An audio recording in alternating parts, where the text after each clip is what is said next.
Since 1466, Danzig was part of the Polish-Lithuanian Commonwealth until 1793, when it was annexed by Prussia, which would form the German Empire in 1971. In 1918, President of the US Woodrow Wilson brought the 14 points, which was a statement of principles used for peace negotiations in order to end World War I. Between all these 14 points, the 15th called for an independent Polish state to be restored, and that it must have had secure access to the sea. That implied the strategic port of Danzig to become part of Poland.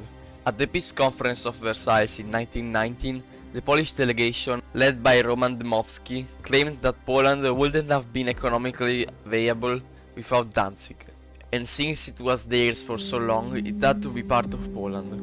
Wilson, however, based the 14 points on national self-determination, which was basically the right of people to choose their own state and its territorial boundaries. Decided that since 90% of the people who lived in Danzig at the time were German, a compromise needed to be reached, so they established the Free City of Danzig, a city-state in which Poland has special rights and was protected by the League of Nations. Problem with this compromise came on the surface immediately. Polish farmers from the rural parts of the Free State complained that they wanted to be part of Poland. On the contrary, the German people from Danzig thought they were unfairly separated from their country and constantly demanded to be reincorporated into the Reich.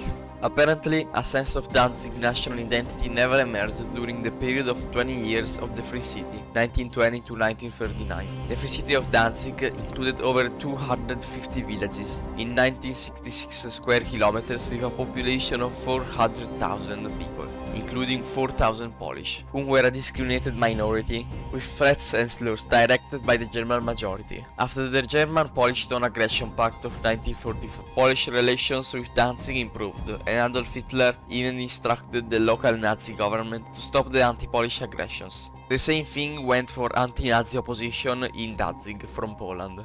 While Danzig's Senate apparently respected the agreements, Nazi propaganda went on relentlessly, and the state became the center of anti-Polish ideas among the German and Ukrainian minorities in Poland. The relations drastically changed for the wars in October 1938.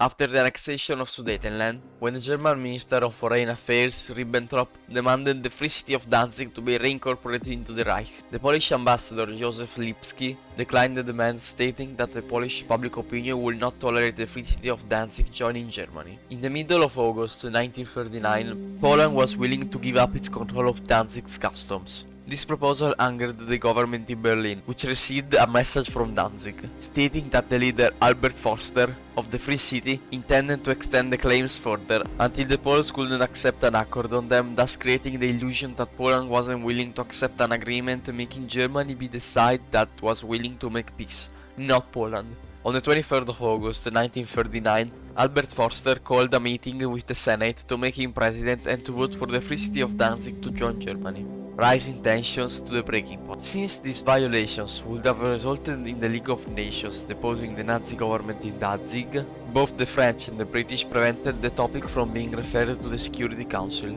They instead applied pressure on the Poles to not send a military force to depose the Danzig government and appoint a mediator to resolve the crisis.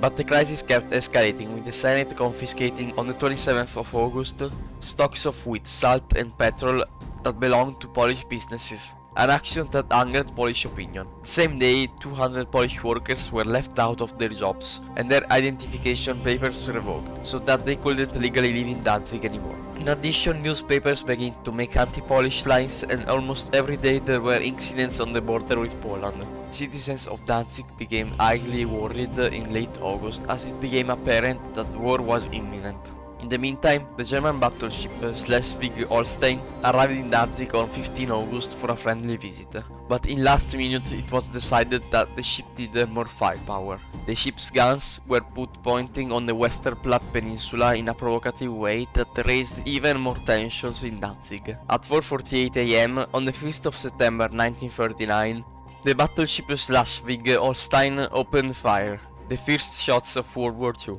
The same day, Forster signed a law declaring the Free City to be reincorporated into Germany. The Polish military forces in the city held the Germans until the 7th of September.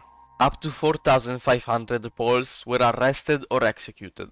When World War II ended, a destroyed Danzig was given to Poland, And by the 1950s, almost 300,000 German citizens of the city were forced to flee to Germany. Their place was instead taken by Polish citizens.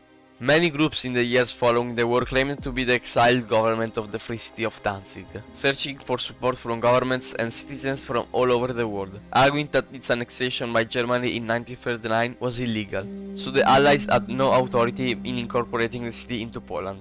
The Free City of Danzig was an autonomous entity which included surrounding towns and villages, nothing like the actual city of Danzig that sits peacefully today in Poland.